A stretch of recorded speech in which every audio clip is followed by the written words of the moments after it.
Din Energifyn-app har fået nye funktioner og helt nyt design. Det er blevet nemmere at navigere rundt og finde de vigtigste informationer. Du kan nu se din personlige elpris time for time, 1 døgn frem. Prisen er beregnet ud fra din valgte elaftale og de priser, som dit netselskab opkræver.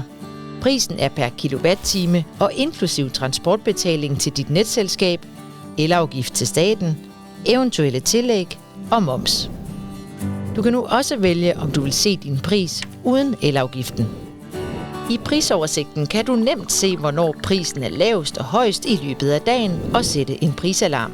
Så får du en notifikation på din telefon, når prisen er lavest. Du kan selvfølgelig stadig se en oversigt over, hvor meget strøm du bruger, og sammenligne det med lignende husstande ved at udfylde guiden.